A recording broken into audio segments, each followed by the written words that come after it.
But breast cancer, of course, for our female patients, that's what they understand. That's what they know. That's what they've been screened for. Nobody's often talked to them about their risk for heart disease. So although our medical community is very aware of this, at least within the cardiology community, I think the difference is it's not really known for the public. And also I'd say for some parts of internal medicine and family physicians don't always appreciate it and don't always know what to do to screen for it.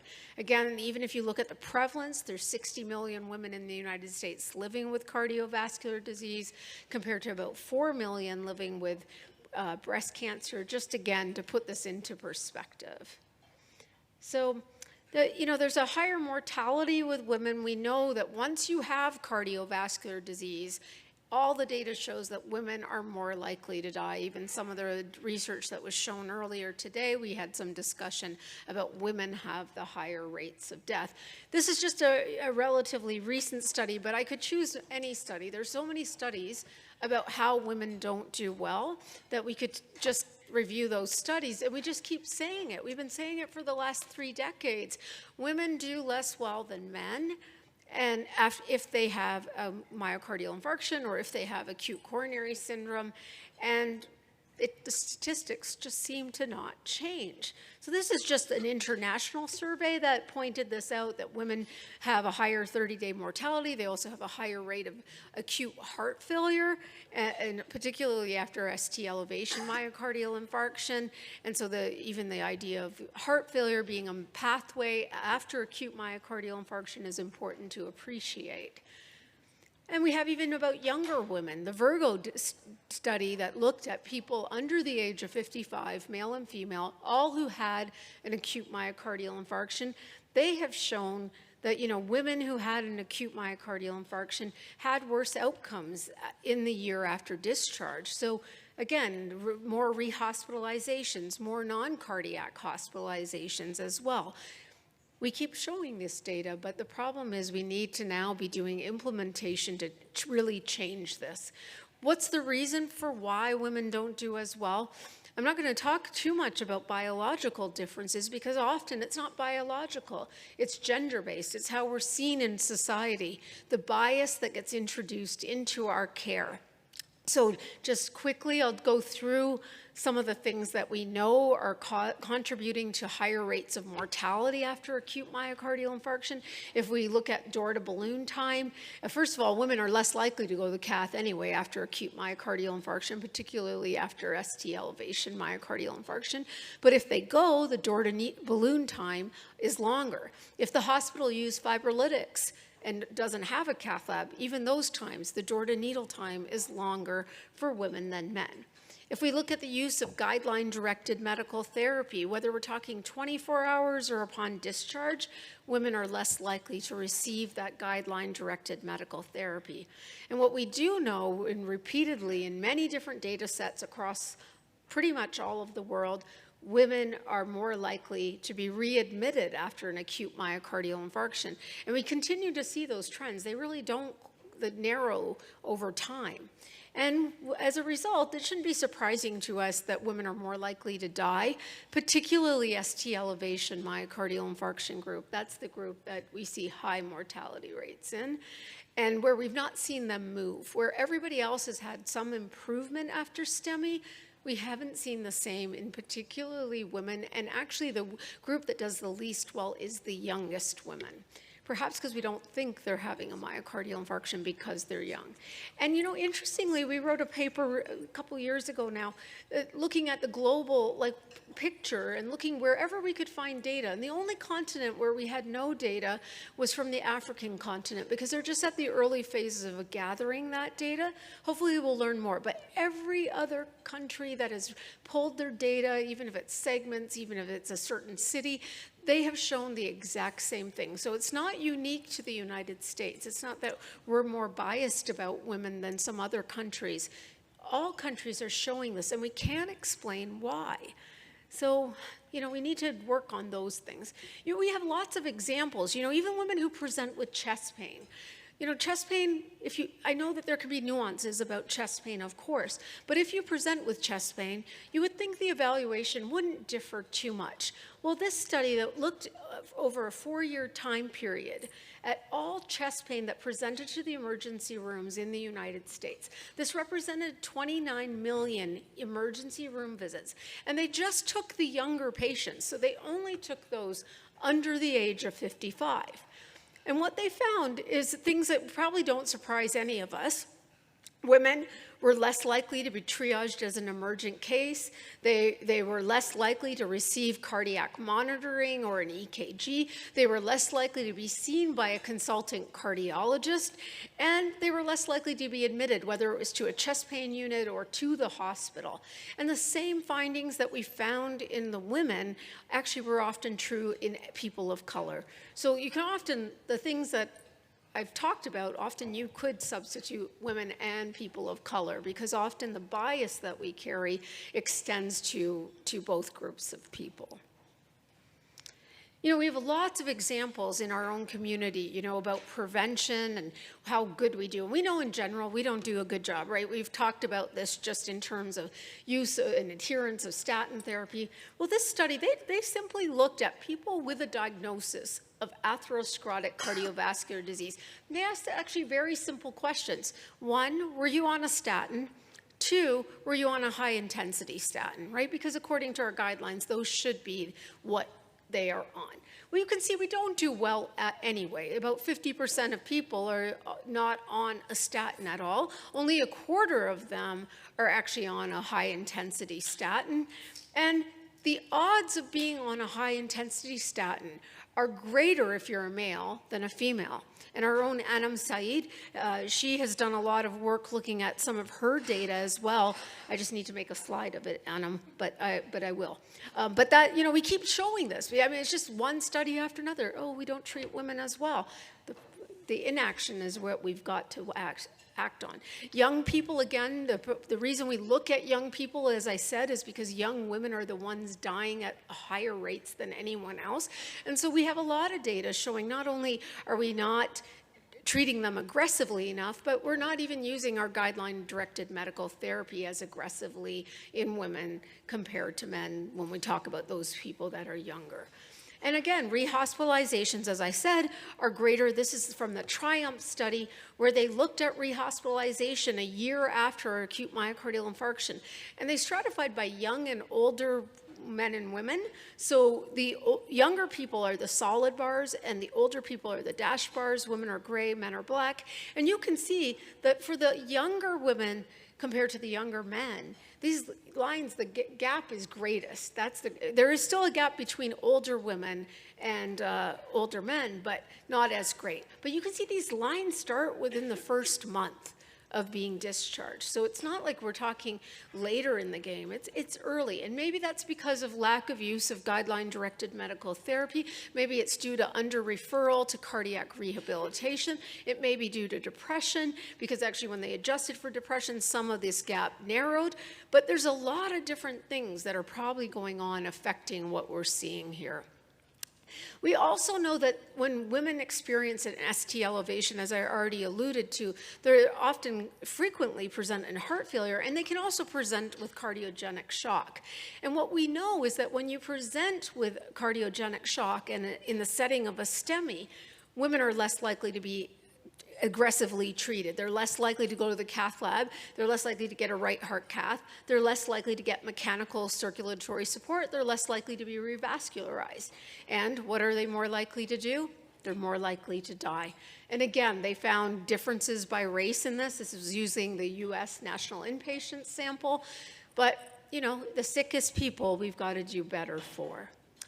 We can use other examples, though, because we, as the Preventive Cardiology group, are now going into other areas, right? We are now working with our heart failure colleagues, trying to figure out how we can do better, because if we're not in that space, to be honest, we need to ensure that prevention happens for heart failure as well. Well, this is a simple study from the VA, but it's a beautiful study because from the VA, of course, you can track every prescription, every hospitalization, what happens to them.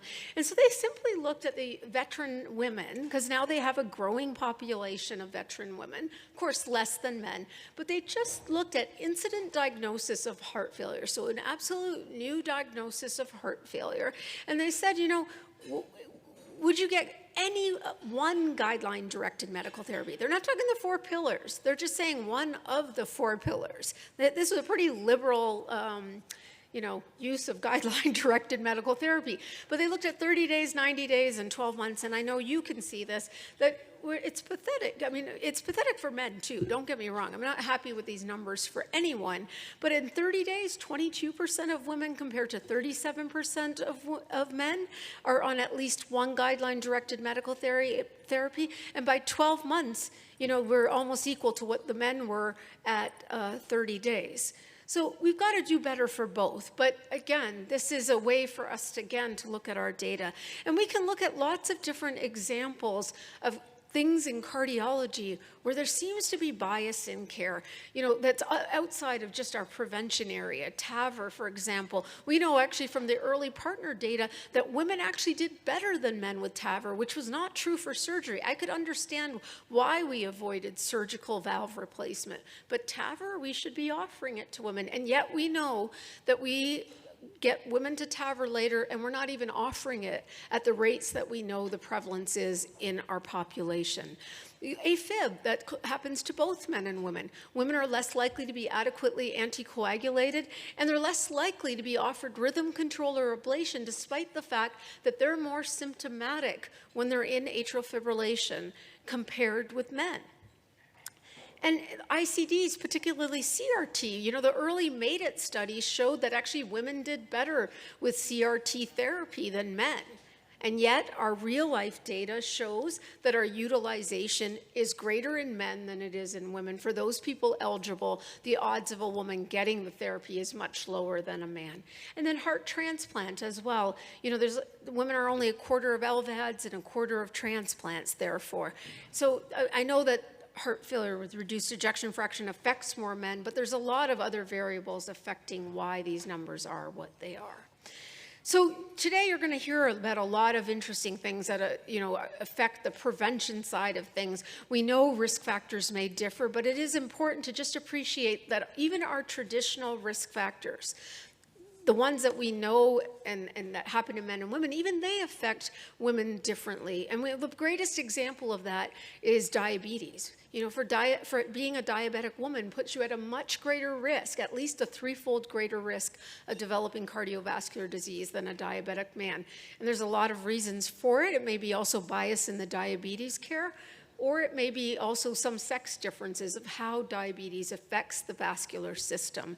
There's lots of different things that, you know, I don't have a lot of time to go into, but I just want you to appreciate that some of these risk factors are important for us to appreciate the sex differences. You know, we've got new risk scores now, not just the ASCVD risk score, but the PREVENT risk score. And the PREVENT risk score, you know, is interesting, and I think it takes into demographics that we really might help us, but I think for younger women, it's going to be just as useless as the ASCVD risk score. And I'm not a fan of it because I do take care of a lot of women, and they often miss them. They're all low risk according to at least the initial use of this. And what I was surprised in PREVENT is that they didn't add in any sex-specific risk factors at all, or risk enhancers, whatever you want to call them. So it's just, again, we need to think about, maybe we need a different score for younger people. It might be that more than that, anything else. You're going to hear today a bit about pregnancy. I just want to point out that in the United States, mortality is on the rise, and why it matters to us, of course, and it's got persistent racial inequities, but it matters to us as cardiologists because the majority of what women are dying from is due to cardiovascular disease. And so it is our space. And I know we heard a little bit about this today with even our case discussion. But when it is cardiovascular disease that they're dying from, when we look at least at the California data, most of the causes that are cardiovascular are actually preventable. So that's why we as cardiologists need to be invited to the table. We need to be evaluating these patients because so much of it, almost 2/3 of it, is preventable. And we wrote this editorial in the European Heart Journal about why mortality is rising in the United States. And it's more than just, the misdiagnosis and treatment when they're actually pregnant, but there's a lot more pre-pregnancy risk factors. There's increased pregnancy in people living with adult congenital heart disease. We've done a great job at helping them, but now we have to help them transition safely through pregnancy. So these are all the things that's why cardiology needs to be involved in their care. So you may have seen this figure. We've shown it to you. I've shown it to you many times, but that sex-specific risk factors, we need to be asking throughout the lifetime. I know we're going to have discussions about that today. But just my last point to all of you is that another reason that we don't do as well in women is the fact that women are underrepresented in cardiovascular trials pretty much across the disease state. The only disease state where women are over-enrolled that you see that high bar when it says disease type, I know it's probably too far to appreciate it, but that is pulmonary hypertension. So we do a great job. We actually over-enroll women in that particular disease state, but heart failure and coronary artery disease, the things that we deal with, the bread and butter of cardiology, those are the lowest. So we've got to do better. And it doesn't matter where it's done. It doesn't matter the size of your study. It doesn't matter the age of enrollment. Although less than 55, we're getting better at getting in women. And even sponsor type doesn't matter. In fact, government funding, this is globally, but government funding tends to mean even worse enrollment. So it seems that there's no accountability when you use government funding. So I hope I've just shown you and laid the groundwork that women remain under-recognized, underdiagnosed, undertreated, and understudied in cardiovascular disease. Women continue to have worse outcomes. And if my only advice to you could be this, is just treat them with guideline-directed medical therapy. If we do that, we're going to change the statistics. We need to do other work, but that's where it starts. And we need to move past demonstrating these differences. I'm so sick of being asked to write another editorial. Please spare me that work. I feel like I'm writing the same thing. I'm like, what else can I add here? So, we need to focus on CVD prevention first and foremost, which I know we are all doing, but we need to get more people in that game. And we need to focus on implementation to make a difference. That's what I think now is the area of research. And of course, I feel strongly that women need to be studied because when we look for sex differences, we often find them. So we're at the beginning of that. I showed to some of you this slide, but we are sitting at the, with the First Lady and the initiative that they just released a few months ago, and we had the honor of telling her what we needed related to cardiovascular disease. So thank you so much. Thank you, Dr. Gulati. We actually have a bit of time for a few questions. Does anyone have a question? I'll start off if there's no one, because we don't have iPads, but don't be shy, we're a friendly group. So you've been doing this for so long. What practical, and nothing's changing, so what's the definition of insanity? So what could we do practically? Everyone here knows the guidelines. They're coming out for education. Give us each one or two tips of what we could do to take home to move the needle. Well, I think if we are engaged with our IT people, there's a lot of creative things we can do with our electronic health record. I think electronic health record, we all know, was invented for better billing, but we should really start harnessing its power for us to do better. I know people have click fatigue, and we know when we introduce things in our hospitals, often that's always the thing. If you're going to introduce something, how many clicks are you asking someone to do? Because that sometimes will be whether they will actually allow it to be in our system anyway. But simple interventions with alerts of what prompts. Do you think this person needs additional statin? Like some sort of prompt can at least be a beginning of a way for us to intervene and even do quality initiative projects to really say, can we make this more equitable? I think also one of the most important things we can take, especially if we're in an academic institution where you have a medical school, is to introduce this into the curriculum. And the curriculum, I'm not just saying cardiovascular disease, to be honest with you, because although I only know the heart, the truth is there's other organs, and I'm sure that they have differences based on sex. And I do think that every medical school should actually have some part of the curriculum about sex-based differences so that everybody leaves knowing it. You know, when I was at University of Arizona, I'll call them out on it, we asked to have a course on it and came with the curriculum. And they said this is a special interest group and we could meet at lunchtimes. And then we're just gonna have women who are interested in that in the room. It needs to be a standard part of education. So those are at least some small things that everyone could potentially do or contribute to. But I do think the other thing for those people who are trialists, those people who are interested in making projects, we saw a nice fellow presentation at one of the poster sessions. You know, these as quality initiatives, if you have ideas and you can try them out in small ways, you never know what can happen to change people. You know, whether it's prompts or whether it's teaching residents and then seeing if the education helps, because we've done that too for even cardiac rehabilitation interventions, where we've actually assessed prior to a lecture and then after a lecture about cardiac rehab. And we'd always see that if you told the residents about cardiac rehab, guess what? They referred to cardiac rehab. So we have to be in all the curriculums. Yes, can you shout? Can you turn on the mic? Can you turn on the mic, please?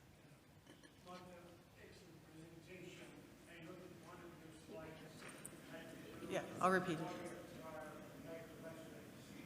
And particularly, if you would like to refer to that, and I would like to add to this that I was part of the investigator on the Warrior trial, and I have in select group of this Warrior trial, postmenopausal woman had excess epicardial fat than the one who was young. And I think that might contribute to the microvascular disease and chest pain. I guess it was a comment about contributions, which we appreciate. I guess, do you want to give us 2 lines at the Warrior trial, or we're going to carry about the Warrior trial? And Oh, you want to hear about the Warrior trial? Does anyone, or we can carry on. Well, I can't really, you know, we just finished the Warrior trial, so I don't really have any results for you yet, but we should have them soon. For those of you that don't know what the Warrior trial was, it was a trial of women with non-obstructive coronary disease. It's a randomized trial. It was funded by the Department of Defense, and that trial is to look at therapy, because we actually don't know how to treat ANOCA, and so this trial is trying to help us.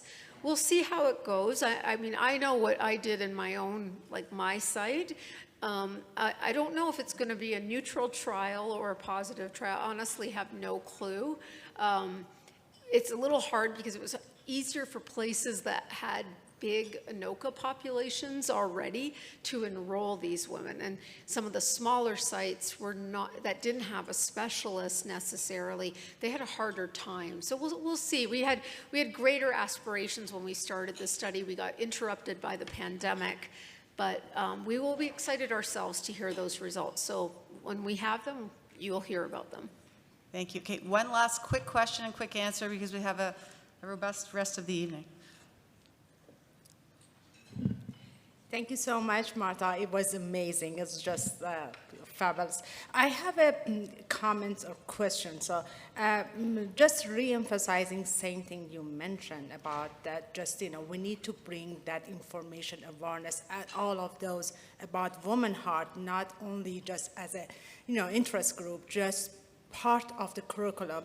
Also, I want to say that part of the problem is just at the level of the primary care, because some of the guidelines we have in AHA, ACC does not exactly same thing or similar from the AMA or American Academy of Family Physicians. So they are kind of more reluctant to start invasive therapy or just intense therapy. So for example, regarding the controlled high blood pressure, their threshold is different from AHA, ACC.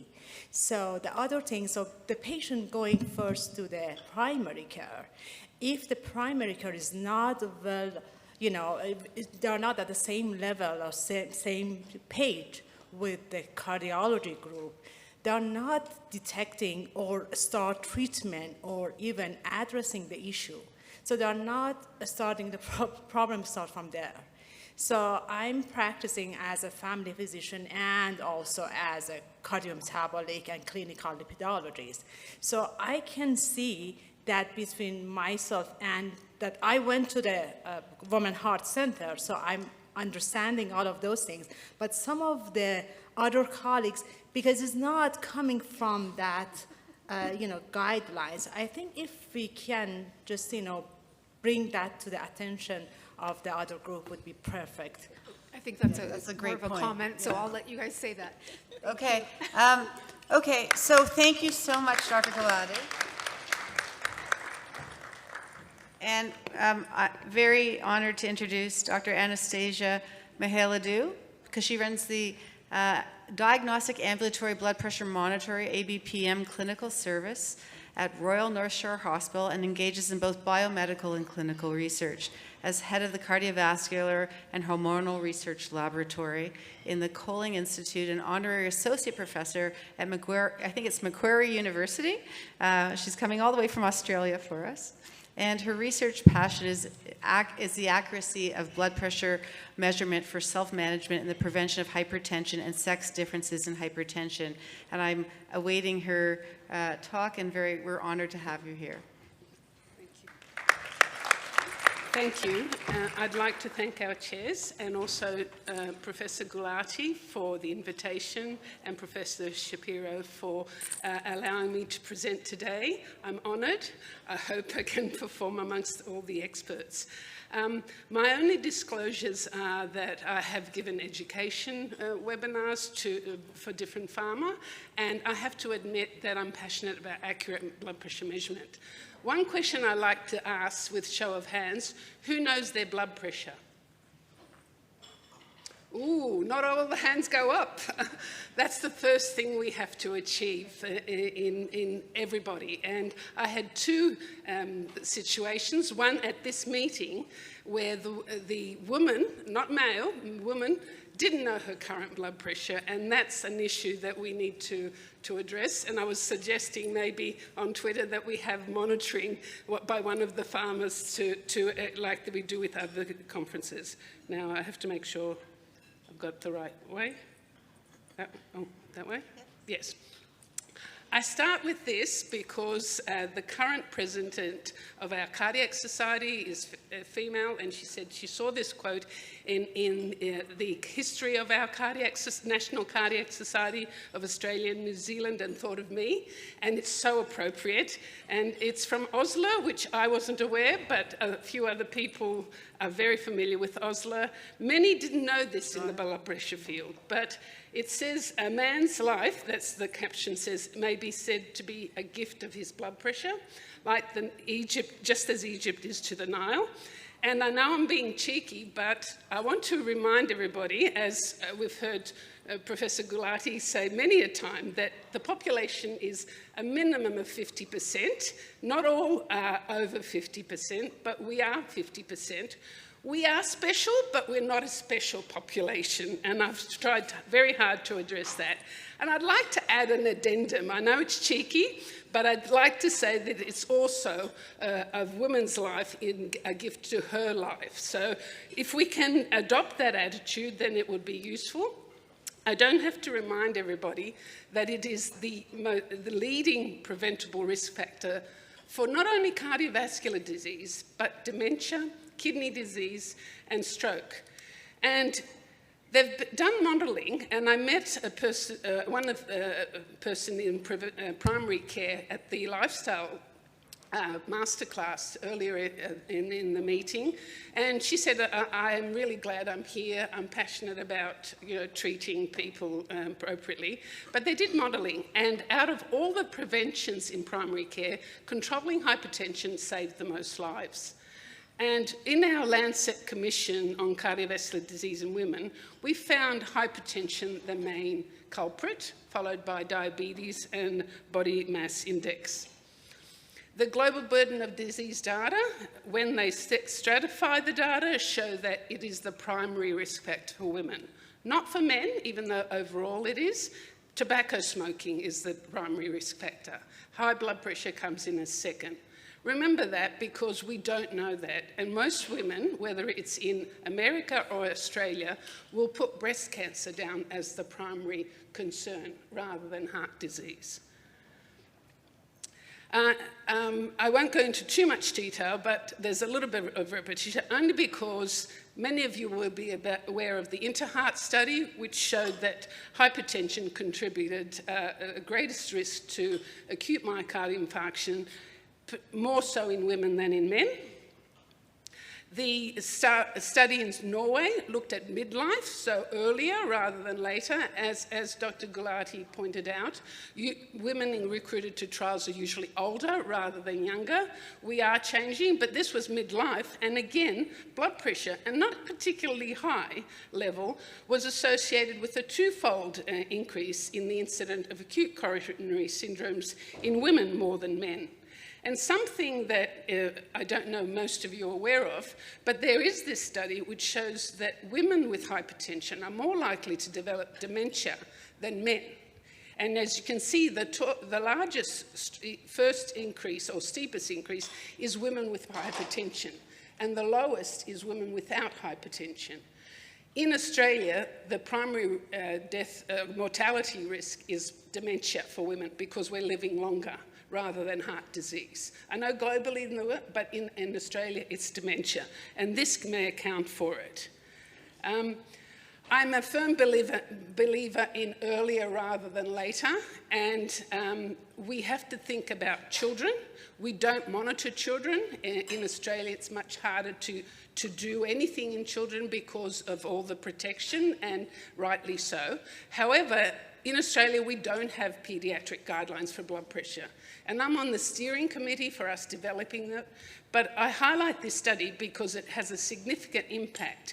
What they did was they tracked children from different cohorts, but from the early age of 11. If you look at most of the graphs, they start at 20. And look at the longevity or the track of developing cardiovascular disease. We don't know what happens below 20, and we don't always consult with our paediatricians. However, we need to be aware. We're not monitoring children, and children from women with complicated pregnancies will have eventually diabetes or heart disease, whatever, but we don't monitor that early enough. And here they monitored them for 35 years, and as you can see, they measured different factors, but certainly obesity and high blood pressure or pre-hypertension were a great risk to mortality in adulthood. Not in childhood, but in adulthood. Tracked through. So we need to start earlier in trying to educate our families to engage in health. I think we heard it many a time during the conference about self-engagement. We don't do too well at that, and particularly in hypertension. This is just to highlight that in children, you can't give them a home monitor and tell them to monitor. They barely sit still enough in the clinic to have their blood pressure measured. So ambulatory blood pressure is the target, but that has problems in terms of how well they tolerate it, particularly the obese children. But this study showed that ambulatory blood pressure was the most effective. Now, we all know these studies. I'm not going to go too much, but I highlight them because they were the first to show sex-specific or sex-stratified analyses, which showed that's what we really need. We can't lump everybody together. We are all part of the same family, but we have different physiology. And it's only when you do sex-specific analyses that you get much better insight. And we see steeper increases for women across the life course, not only in systolic blood pressure, but in diastolic, and particularly mean arterial pressure and pulse pressure. Really important because this same group went on to look at the association of these steep increases with cardiovascular disease. And I haven't highlighted them. Have I got a pointer? Oops, I can do it here. If you look at each one, the reds are the women. The risk starts much earlier than the males at each cardiovascular disease. So it's there's a pattern developing, and we are getting the signal, like Dr. Gulati highlighted, that there is an earlier onset for women, but we're not picking it up. I highlight Professor Yang's and collaborators' study, mainly because it carries that theme of sex-specific analysis. And what we see here is the same thing, and I can't see it over there, but I'll highlight here. You can see that they monitored across the National Health and Nutrition Examination study over several years. And what it highlights is that for cardiovascular mortality for men was 76% higher at systolic blood pressures greater than 160. But guess what? For women, it was at 61% at blood pressures of 130 to 139. And if you look at the comparable blood pressures of 160, it's 113% higher risk of mortality. Same blood pressure measured in the arm, much higher mortality. Very strong signals. We're submitting a paper which is confirming this. Separate cohort, different group. Again, a cohort study. We need randomized controlled trials of treatment to actually get this into the guidelines. When I had at AHA last year the topic of should we include sex-specific thresholds in the guidelines?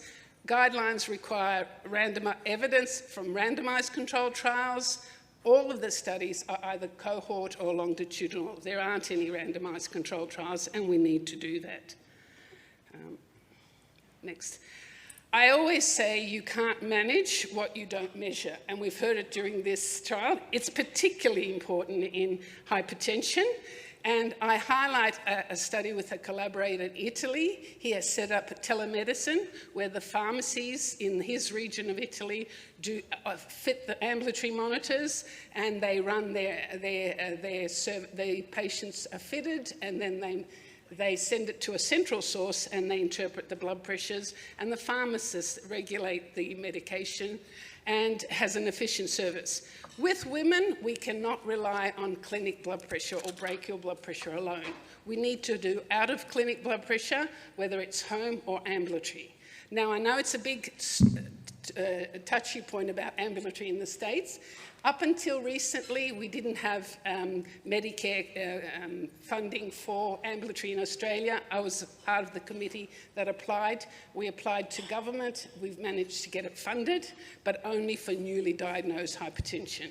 Importantly, what you see here is that while women have better control and lower blood pressures over the circadian profile, they have higher blood pressure variability and heart rate variability than males, and also more white coat hypertension in females than males, and males have more masked hypertension. You can only get that from ambulatory, and you can see here that it's really important to know that, because quite often women don't get treated with clinic blood pressure because they think they've been rushing, and that's why their blood pressure is high, or our primary care think that it's because they're stressed. And I use the word stress. Now, how many people measure blood pressure in both arms at the first consult? Again, a few hands. This study I found recently is just out, which looked at the interarm difference, and we know that interarm difference is an indicator of peripheral disease. You look at the circles. The top panels are for women, and the bottom panels are for men. You'll notice that women are more likely to have interarm differences than men. Up until this study, it was never analysed in this respect. Everybody was grouped together, and it was assumed. Men may have high blood pressure, but what they've done with the Venn diagrams is that they have shown which proportion of the subjects had high blood pressure and which had interarm differences. And consistently, if you look at the numbers, I hope they transmit okay, you'll find that the women had higher interarm. But we don't measure that in clinic because we have limited time in terms of the consult, and we may use the arm that most people use, or the primary care use, or the patient recommends, but that may not be picking up the high blood pressure. How we measure matters, and this is proof in terms of a catheter measurement. They compared brachial artery measurement to invasive measurement, which is the gold standard.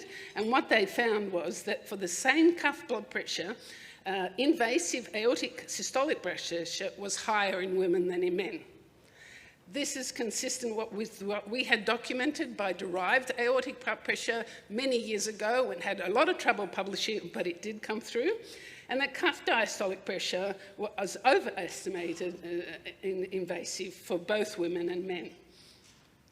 Again, this is consistent. It's not just a one-off study, and it's been shown independently that we need to take into account, as Dr. Gulati pointed out, the risk scores need to have sex-specific factors. Well, this study shows that height of women is an issue, that needs to be considered. We're not the same height as terms of male, and blood pressures are different. Brachial versus aortic are different, and the key message, if you like to take home, is what we measure on the arm for women, more than men, is different to what is happening centrally at the heart. And we need to be aware we're not measuring aortic blood pressure unless you are looking at pulse wave velocity or measuring central pressure. And this is just a quick example. I'm not going to go into a lot of detail, but to show that it is age-specific. If you look at the panels, we've got young male and females in terms of the pulse wave velocity contours. They're very similar. The responses to high pressure are very similar in terms of dealing with the compliance. So there's very little difference in pulse pressure and pulse waveform. However, when you look at older females, you find that they lose that ability to compensate for the increasing mean arterial pressure, and that may be contributing because centrally the aortic pressure, you can see the aortic pressure contour is very close to the brachial there, and that's what may be contributing to the adverse consequences. And just quickly reminding what we know, the WHO have got a policy about adherence, and we're not doing very well. Globally, we're only treating 23% of diagnosed women effectively controlled at target blood pressure. However, when you look at the data in terms of medication, and I won't go into a lot of detail, but to highlight from the blood pressure trialist group, there is no difference between men and women in terms of their response to medication and reduction in blood pressure. And that's what's confusing everything. However, we do know, as this article that Professor Gulati and Professor Mass and I wrote, was there are sex differences in metabolism, in handling, and in terms of adverse effects. Yes. Yes, this is very close. I'll just skip over this, but this is personal because my mother died last year from heart failure. Her guideline recommended treatment was stopped, even though she was balanced for heart failure. She had undiagnosed aortic stenosis, and I won't go into detail because it's being covered. The problem we have is that women don't realise that there are complications, and similarly, providers, and I hate the word providers, as we do, healthcare professionals don't realise that the risk starts earlier than 10 years. And just quickly, the blood pressures, I have to highlight, are much lower than our normal blood pressure cutoffs for women with normal pregnancies and detecting adverse or elevated complicated pregnancies. There are long-term complications of hypertension, and Professor Honigsberg has eloquently shown that in terms of coronary artery disease, heart failure, aortic stenosis, and mitral regurgitation. And you'll all be aware last year of the POP study, which intervened at 6 weeks with telemedicine and up the titration of medication or intervening in medication without the women coming into the clinic, and target was diastolic blood pressure, and succeeded in compliance with these women and control. And just to highlight, we have written with the European Society of Hypertension position statement on treating hypertension complications in pregnancy. And I'm alluding to the Bronwald Compendium of Hypertension with Professor Michos, who invited me, and I'm grateful, and Dr. Anum. There are lots of details there because I can't go through each of the complications.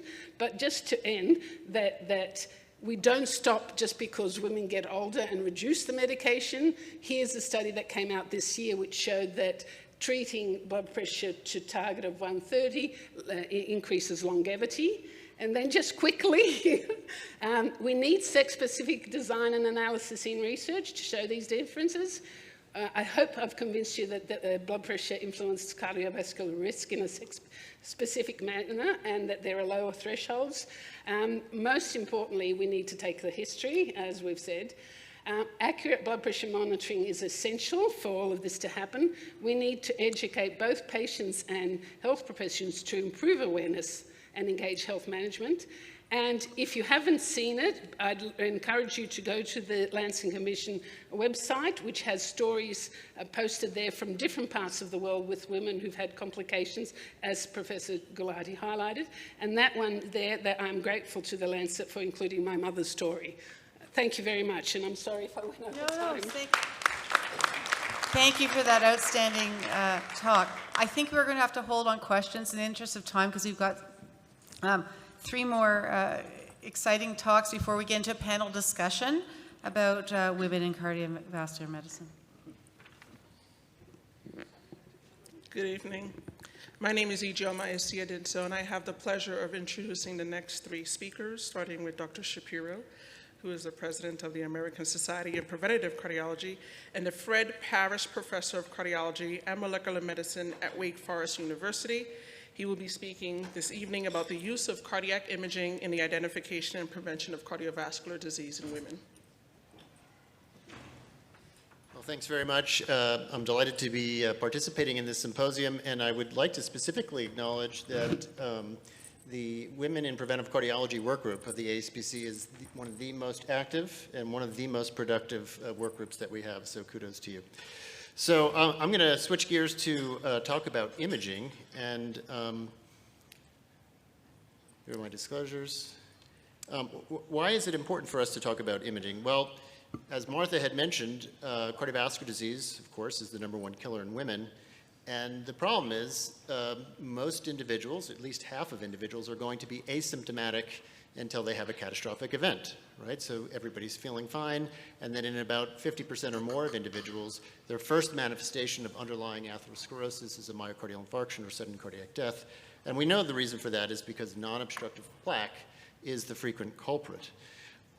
We have obviously quantitative risk scores that our guidelines support, but as Martha mentioned, they don't perform all that well, and it remains to be seen if PREVENT will really improve things much. The issue, the sobering reality though, is much of this is preventable, and from the onset of initiation of atherosclerosis to the clinical sequelae, we're generally talking about years to decades. So we have this window of opportunity to potentially identify vulnerable individuals so that we could intervene with lifestyle efforts and medical therapies.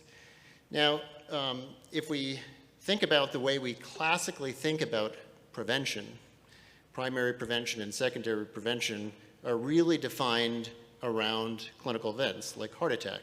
So primary prevention is prevention of first heart attack, secondary prevention is prevention of recurrent events. But I would submit to you that I don't think the disease itself is myocardial infarction. The disease, of course, is atherosclerosis. So another way of thinking about this, and a paradigm that has been emerging over recent years, is actually to think about prevention of atherosclerosis, right? So primary prevention would be prevention of any atherosclerosis, and then secondary prevention would be prevention of atherosclerotic progression and its clinical sequelae. So the idea, of course, is then moving from assessment of the probability of disease to direct assessment of the disease itself. So cardiac CT has emerged as an excellent tool for ASCVD prevention in women. I would suggest that it's probably the most useful tool. And what I'm talking about, of course, now is in the assessment of risk in asymptomatic women. And some of its virtues include the fact that it's non-invasive. It refines risk estimation above and beyond quantitative risk scores. It allows for detection of early subclinical disease. It has excellent prognostic value. It can help guide the allocation of medical therapies. And as many of you know, that when people see their plaque, they become believers. So it's an excellent motivational tool as well. So I just want to quickly compare and contrast the two flavors of cardiac CT. On the left is coronary artery calcium, on the right coronary CTA. So for coronary calcium, we're talking about risk assessment to refine risk estimation and guide therapies in asymptomatic women, generally in middle to older age, 40 to 75 years old, who are at borderline or intermediate risk. It has very little radiation. It's non-contrast, relatively inexpensive, very robust and reproducible.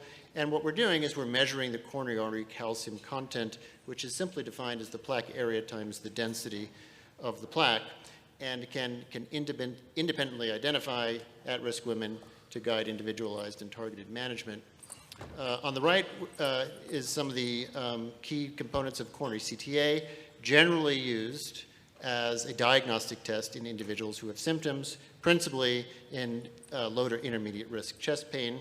It's generally a little bit more radiation than a coronary calcium score. Of course, here we do need to use iodinated contrast, but it can go beyond just looking at calcified plaque to include non-calcified plaque and other plaque characteristics, and like coronary calcium scoring, can identify the burden of atherosclerosis and allow for early initiation of optimized medical therapy. So I'm just going to spend a little bit of time specifically on coronary calcium. So what is it? What is coronary calcium? Well, coronary calcium is a specific indicator of plaque.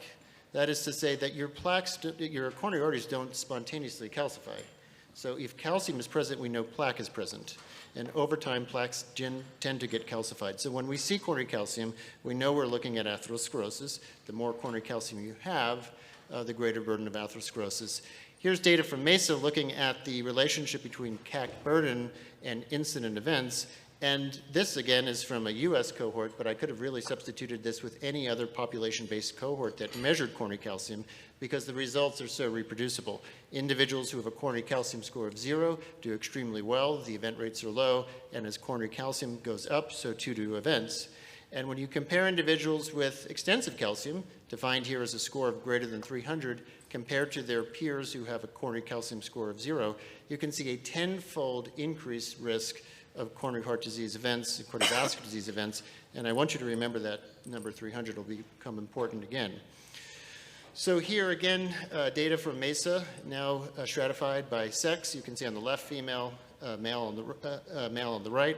And what you can see is in both sexes, when the coronary calcium score exceeds 100, event rates are greater than 7.5%. That's significant, of course, because in our guidelines, statins are generally recommended for individuals who have 10-year event rates of greater than 7.5%. However, it is true to say that women at similar ages and risk factor burdens as men tend to have lower coronary calcium scores. And both in MESA and in the CAC consortium, about 62% of women had a CAC score of 0 as compared to 40% of men. And if you're looking specifically at younger individuals, here defined as less than 55, almost all women had CAC scores less than 100, which indicates that there really is a large gap in the extent of CAC between the sexes, and likely also reflects the age discrepancy at which women present with their first cardiovascular event. Now, interesting and important to note that although women have lower coronary calcium at similar ages, CAC is associated with greater prognostic power in women as compared to men, and the presence of any coronary calcium in asymptomatic women versus men is associated with a 30% increased risk of cardiovascular mortality. So the finding of any coronary calcium in women tends to be even more significant than in men. And the lower coronary calcium in women is likely related to the finding that women have more non-calcified plaque than men, and lower CAC scores may be correlated with higher risk plaque. Here's a nice meta-analysis that look at the CAC distribution and event rates in women, and these were in low-risk women, in other words, women who had an estimated 10-year risk of less than 7.5%. You can see that 62% of these women had a coronary calcium score of 0, and their 10-year CHD event rates was quite low. It was about 1.4%. When you get into the next category of a CAC score of 1 to 100, you see the prevalence is almost 25% and more than double the event rate as compared to the women with CAC 0. And once you get to greater than 100, prevalence of 14%, but now a 7-fold increase in the risk as compared to women with a coronary calcium score of 0. And what we've learned is that the burden of coronary atherosclerosis is a more important risk predictor of major adverse cardiovascular events than the severity of stenosis. It's all about plaque burden, and this is a very poignant demonstration of this observation. This was from the Denmark CTA registry. This is about 24,000 individuals who underwent CAC and CCTA, and they first asked a very simple question, and these individuals stratified by obstructive or non-obstructive coronary disease who had higher event rates, and not surprisingly, individuals who had obstructive disease had higher event rates. But when they indexed that, when they adjusted for plaque burden using these typical CAC categories, you can see that the relationship between level of obstruction and event rates was completely abrogated, which is to say that the major driver of events was actually the plaque burden, not the degree of luminal narrowing.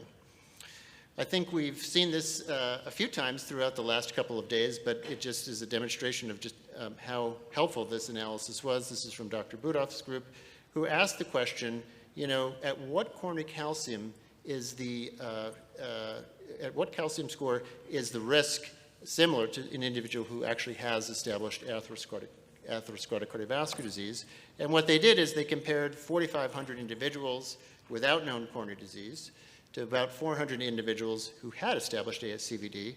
And what you can see here is individuals with established ASCVD, or those gold lines, and then you can see the various categories.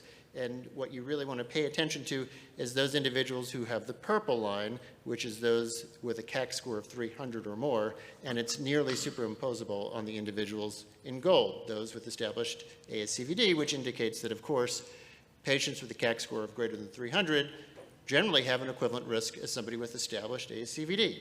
And this, of course, now has implications for how we might want to treat these individuals, even though they don't have established cardiovascular disease and don't have symptoms.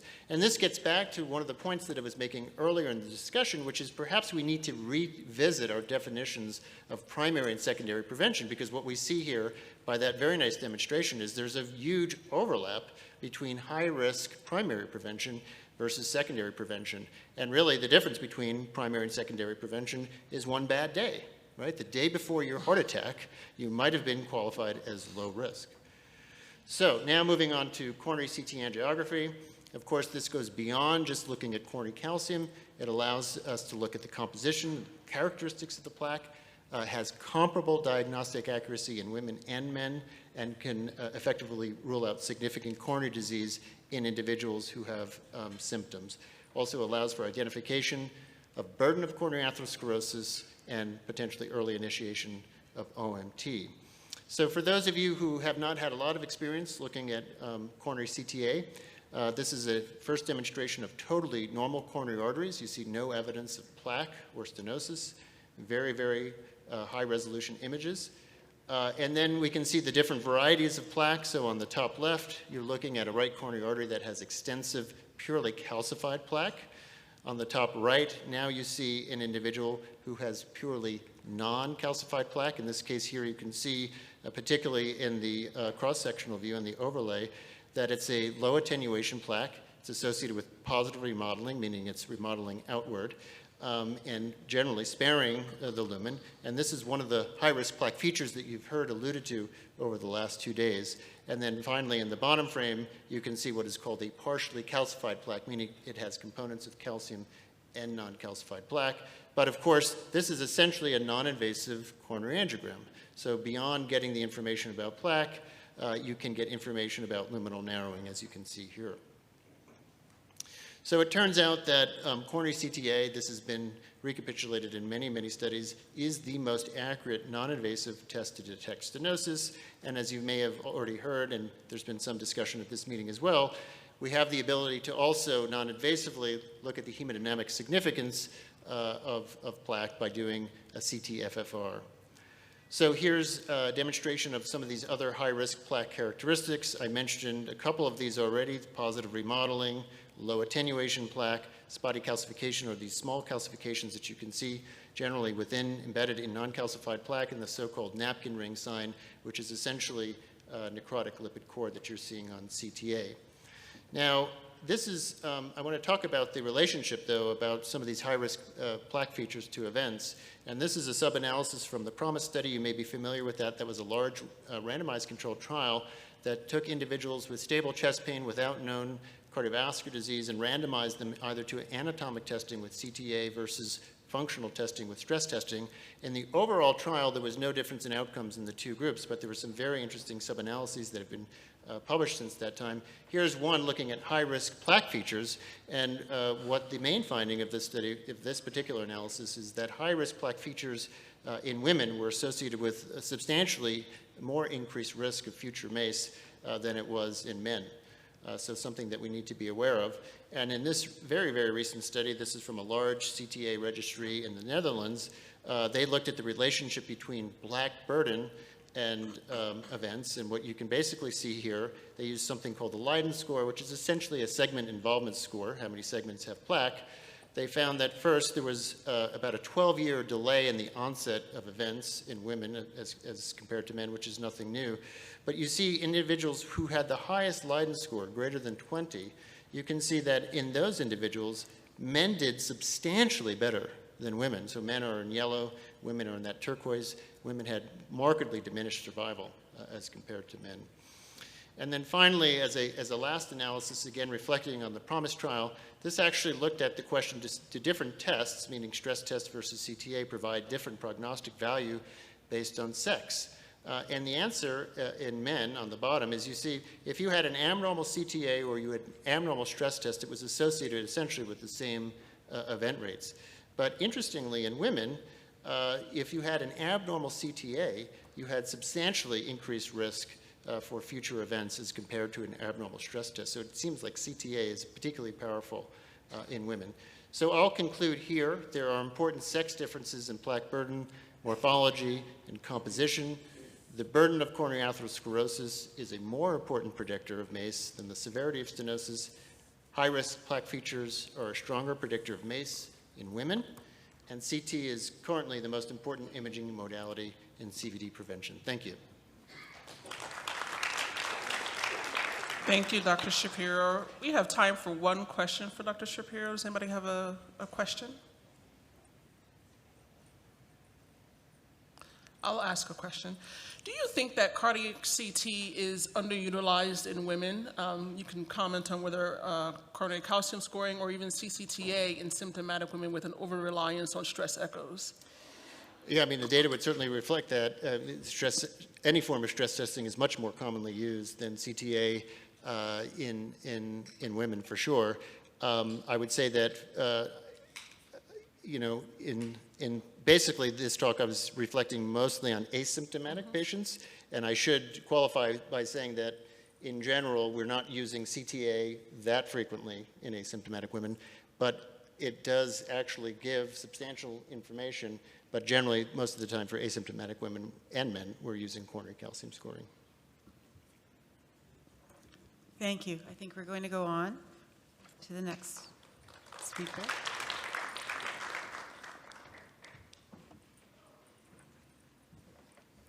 Our next speaker is Dr. Kardie Tobb. She is a general cardiologist at Cone Health in Greensboro, North Carolina, with clinical interest in cardiometabolic disease prevention, and her work also focuses on reducing disparities in access to healthcare in medically underserved population.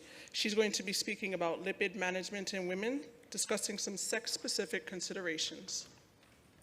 Thank you, Jeremiah. Thank you, everybody. Thank you, Dr. Gulati, for the opportunity to speak here today, and to our co-chairs and all of the organizing committee. I'll be talking on lipid management in women, looking at sex-specific considerations. Ooh, so I went to the last. Thank you. So I've showed, I have, the only disclosure that I have is a speaker honorarium for Esperon. Today we'll be looking at a few things. just talking about ASCVD in women and contributing risk factors, looking at LDL-C cholesterol and the achievement on how we can really be able to get to the goals for women and really stratify how we treat women with hyperlipidemia, familial hyperlipidemia. We're going to be looking both at primary and secondary prevention, but it's going to be lumped in, so I'm not going to have a specific disease process that we'll be talking about. We'll talk about more the medications and combination therapy. So here I'd like to start with data, just looking at sex disparities in clinical outcome, and this is specifically for PCI. Just looking, in 2018, this was published looking at inpatient and STEMI hospitalizations with men and women, looking over 6 million individuals, and 66% of whom were males and 33% were female. But what the outcomes show from this data was women would have the very, very high mortality rate in major bleeding compared to their male counterparts. And that had nothing to do with the procedural complications. It was pretty much looking at sex differences as well as different comorbid burden that women had. That brings us to understanding the fact that there are inconsistencies in understanding the risk factors that women have. Dr. Gulati talked a little bit about the traditional risk factors, but I also want to bring attention to you again about the sex-specific or sex-enhancing risk factors that women have that are not usually in younger women, a lot of times, that are not recognized. When you start thinking about gestational diabetes and all those adverse pregnancy outcomes that are under-recognized in women and young women with heart disease, and really carve out the high burden for prevention in understanding what we need to do. So that really comes to what are the goals for what we want to do overall when we try to do prevention in women, when we're thinking about these lipid syndromes. First of all, we really want to prevent, and that's what primary prevention is all about. However, when we get to the point where we start thinking about secondary prevention, we're talking more about stabilizing as well as plaque regression.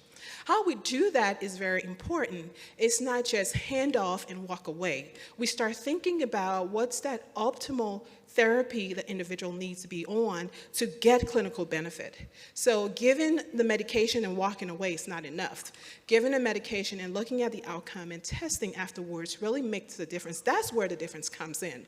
So we always talk about what do we target? We had a lot of conversation over the last couple of days with those beautiful rebuttals and everything and talking about pros and cons, but where we really want to think about what the guidelines show with targeting LDL. That's the mainstay when we start thinking about this, because it's shown over and over and over again with the data that the increased cardiovascular risk really depends on the LDL. So you start thinking about how you cut that down with that 1 millimolar, and talking about 25% risk reduction in CV events.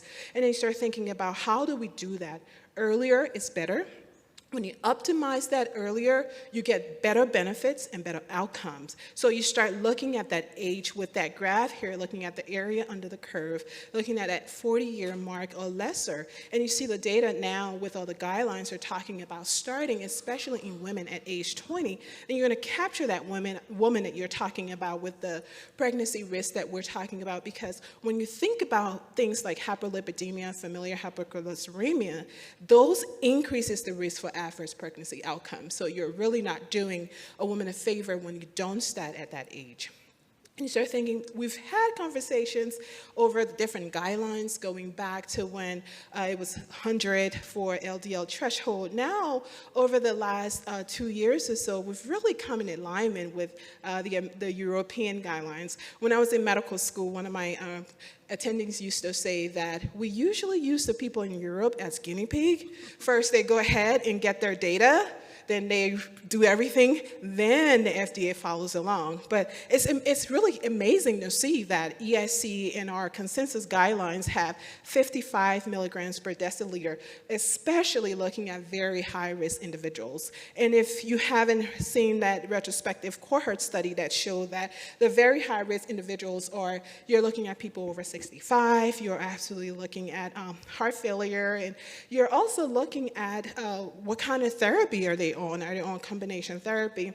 And I think what's missing on this list, which can be encompassed of major ASCVD events, is PAD. So we have to start looking at individuals with PAD as well, just as we do people with coronary artery disease. Moving on to that, in order to be able to recognize how to treat a person, you have to assess them. You have to have something that you're working with. So looking at the assessment, there's this study that's very heartbroken, but yet an opportunity to educate, looking where primary care physicians or providers looked at primary prevention compared to secondary prevention. And if you can see here on the left that women had very low rates of their lipids being checked compared to their male counterparts. So remember I said the age of 20, we should really start being aggressive of checking. So we can't treat if we don't check.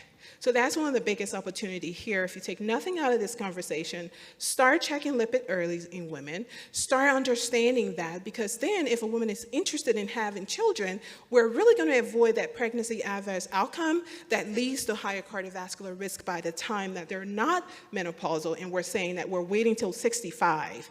I had a question one time, because I always advocate for let's check, let's check, let's check. And this question was from a cardiologist who asked me and said, how is prevention different in a woman compared to the prevention that we do now? So I wanted to be hot-tempered, and then I had to hold myself, and I said, well, a man doesn't get pregnant, does he? And the whole room looks at me like I was crazy. I said, no. I said, let's think about this. When we start talking about the adverse pregnancy outcomes, and she's 35 and she has that disease, by the time she's 55 and she's not menopause or 45, she's got a lot of problems going on. So we have to think differently. We have to put it in our templates. We have to ask these questions, because it becomes second nature and we can do prevention better in women. So moving on, if we have that assessment and we're able to go ahead and do those questions, we're going to be able to start lipid-lowering therapies early. So we've got statins that's been here since the 1980s, and we've got lots of data to show that women and men will benefit from statins. But now the question is, when they started, earlier, it's better. And I want to highlight the Jupiter trial that showed about 6,000 women and about 11,000 men. What's really important here is the fact that if you look at the relative risk reduction and you look at the outcomes, it's about the same. The only thing I want to highlight is the fact that women had higher rates of diabetes, and it really highlighted statin-associated muscle symptoms. So please ask your female patients, make them aware when you're telling them.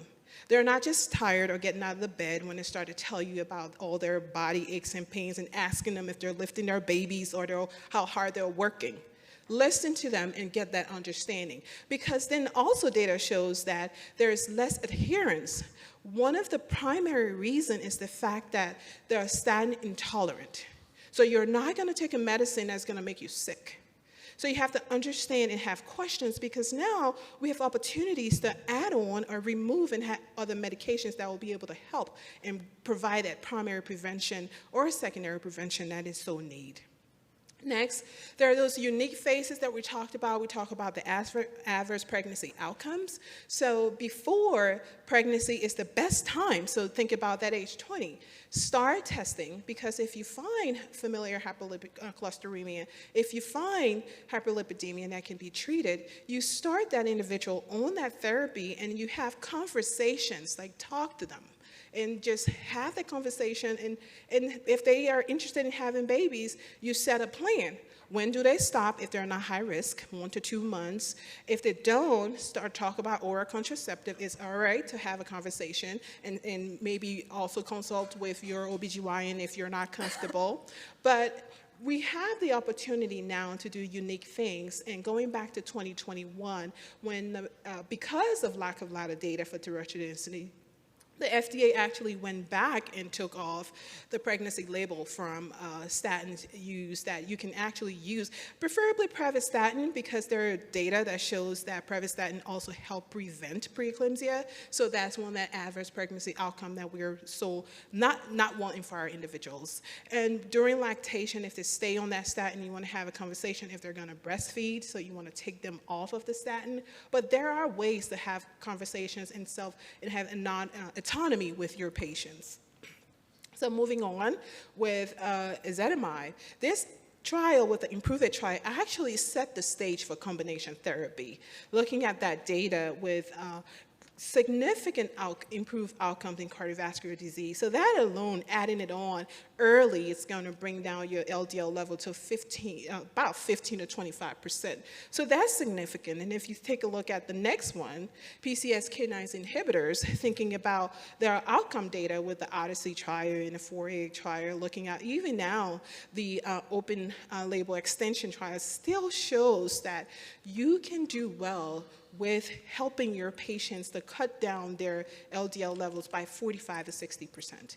And it's showing, and everything seems to tell us that we need to have the conversation, we need to assess our patients, and we need to be picking the right medications and having those discussions, thinking about the new kid on the block, bempedoic acid. So you can use that alone, you can use it with statin medications for people that are intolerant to statin or on maximum tolerated statin, not at goals, looking at the CLARE outcome trial. I want to point out, though, that this is one of the lipid-lowering trials that actually have more women in there.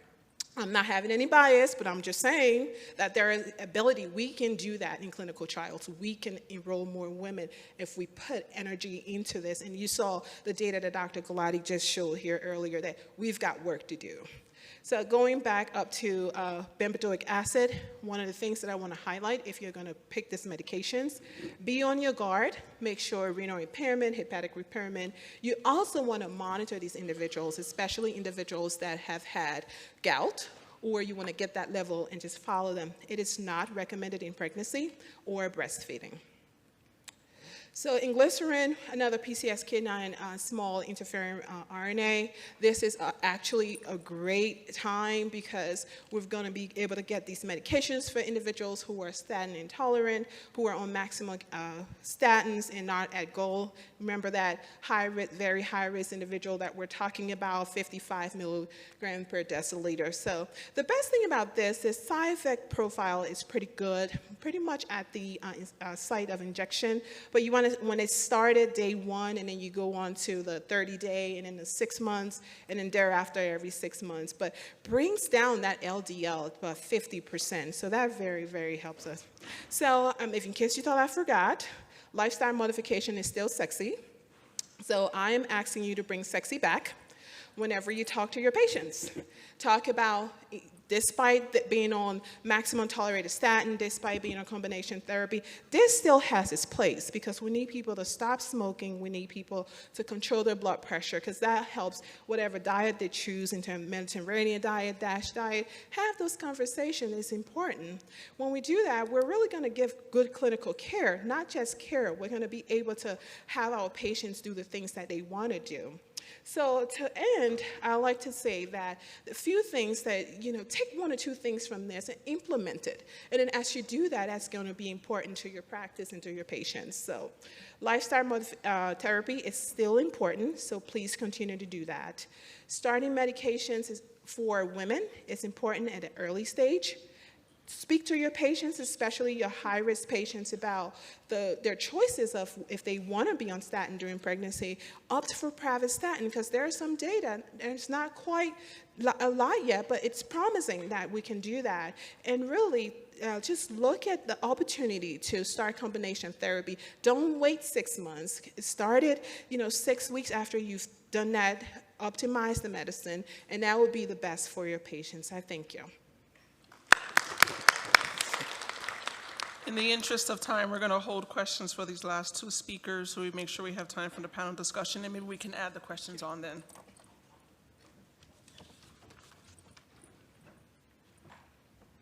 Our next speaker is Dr. Saaed. Dr. Saaed is an assistant professor of medicine at the University of Pittsburgh. Her clinical interests are in cardiovascular disease prevention, and she also has her work that focuses on investigating healthcare utilizations and systems-based outcomes in cardiovascular disease prevention. She's going to be talking about aging women, cardiovascular disease prevention as women age. Dr. Saaed?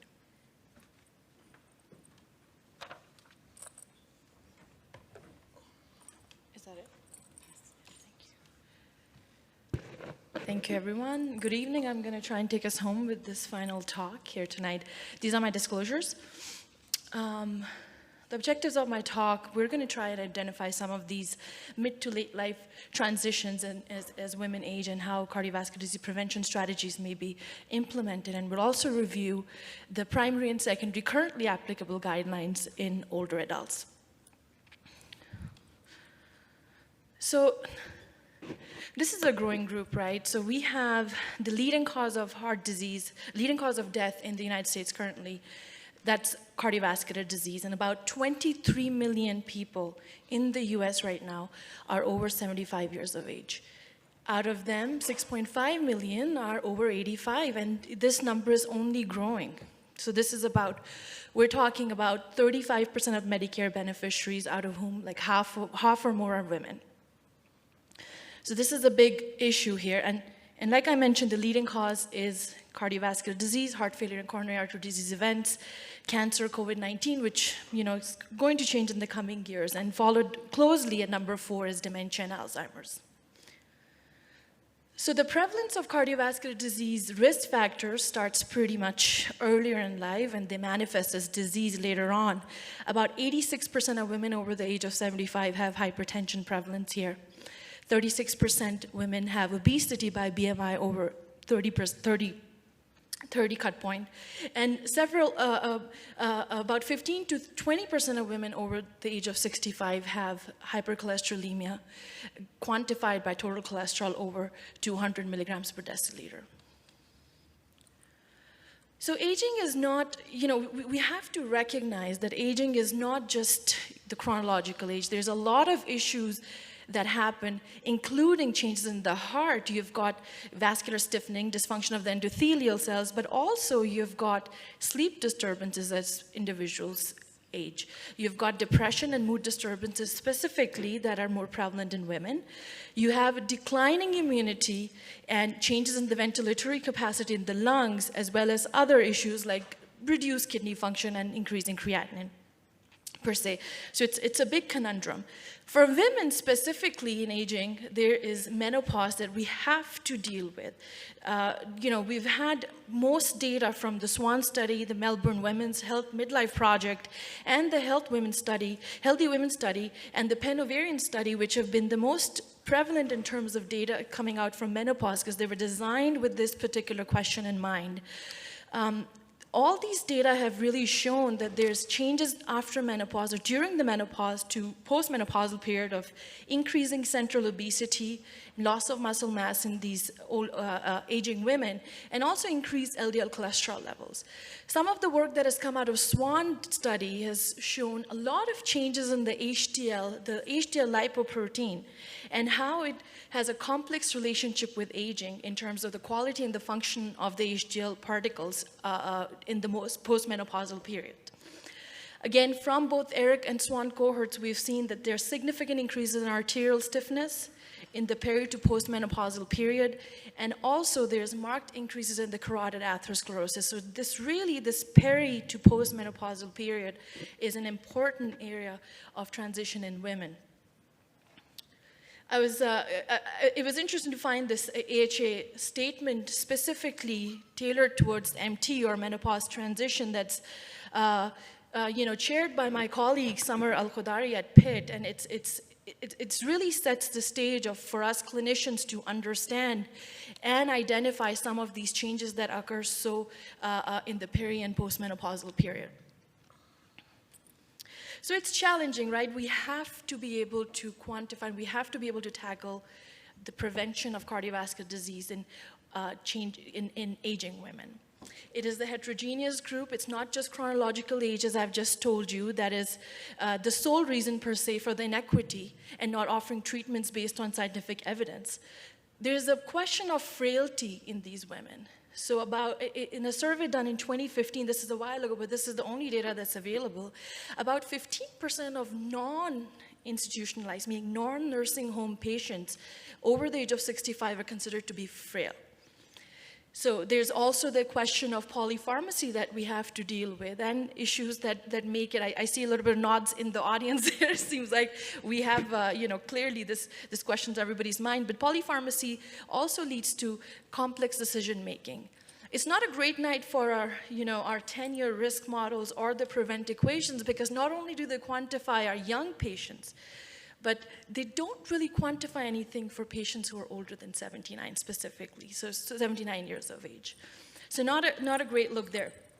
What are our current guidelines saying? Let's just quickly go over them. I think this group is pretty privy to these currently applicable guidelines, but in the secondary prevention of cardiovascular disease, women who are men or women who are older adults over the age of 75 who are already taking statins should continue taking them.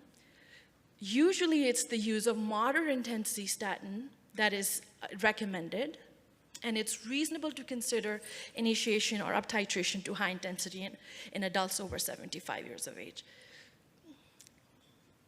It's the decision to introduce non-statin therapy is an individualized decision, which, I think that meets a lot of clinical inertia.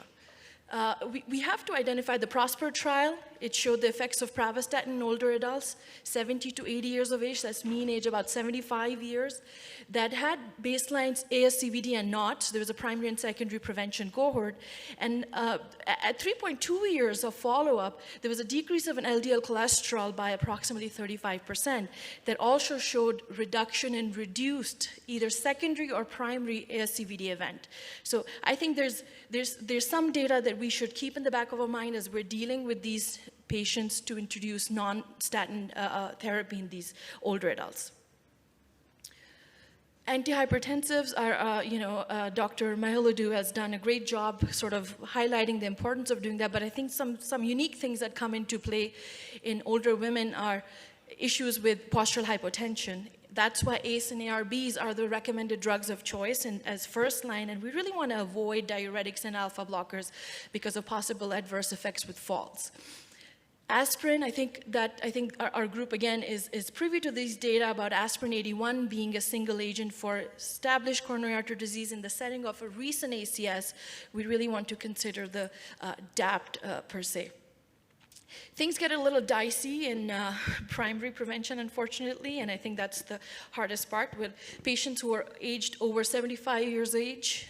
The initiation of statin therapy is virtually non-existent in our guidelines, and that is because of the lack of the data from the clinical trials. Now, we are getting better at that, but again, things like considerations of polypharmacy, competing risks such as cancer and death come into play, and a lot of these individual level recommendations are recommended. The guidelines do mention that if there's persistent hypertriglyceridemia, fasting hypertriglycerides over 150, that we may consider EPA or fibrous with or without statin therapy or ezetimibe. This is the review of the multi-societal guidelines, and if you see, we don't, as we age towards the right of your screen, as we age towards 76 and older, there's virtually like not much of a class 1 indication. And you can't really blame the guidelines.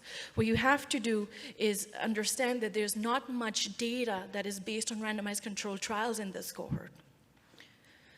There's certainly issues with statin therapy utilization among older adults and in that older women. There's lack of robust research evidence examining statins in primary and secondary prevention. Again, we have to remember the Jupiter trial, and like I said, the HOPE-3 and the PROSPER trial that have looked at statin therapy in these older adults and primary prevention patients, and do give us some understanding that this is going to be beneficial for reducing. But again, the practical issues that I've outlined here, including SAMs or statin-associated myalgias, I don't really think cost effectiveness is that much of an issue anymore for statins per se. They're on Walmart plans for most individuals across the US as a non-statin therapies that become a little bit of an issue. And then there's the competing risk assessment, which unfortunately we don't really have much of a quantifiable risk assessment for. So we've examined this. There's some data that Dr. Gulati and others throughout the course of this conference have shown. We've recently published this work, which is adults over 75 years of age, the statin initiation in men and women within our system, which is based on over 200 practice sites and 40+ hospital sites in Western Pennsylvania. Again, this is half the population out of the 7,000 patients we enrolled were women. And at 2 years, the probability to start a statin therapy, now this is based on their CVD risk, because remember, from 75 to 79, you can still use their PC, you can still do the pool-Court equations. So the high-risk individuals, the older adults, only 20% were started on any statin at all. And at 5 years, the probability to be started on a statin was 36%.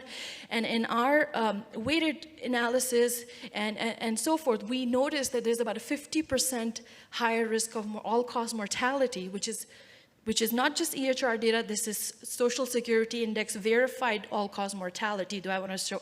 Again, similar risks seen in stroke and MI diagnoses.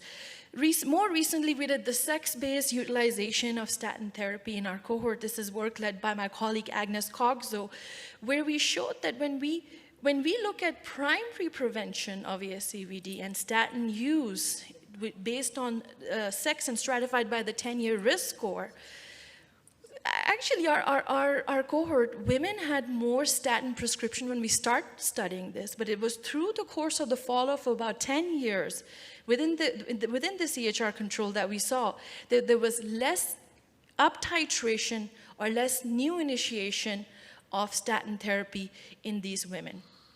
Again, we didn't really find the exact interaction difference between the all-cause mortality between men and women. However, we did notice that women were less likely to be intensified on their therapy. And again, this is great work by, I think, this is paper under review by, again, Dr. Coxo is leading this. This is patients within our system with known coronary artery disease by history of PCI or CABG. This is a cohort of about 47,000 patients that we've, half of them being women.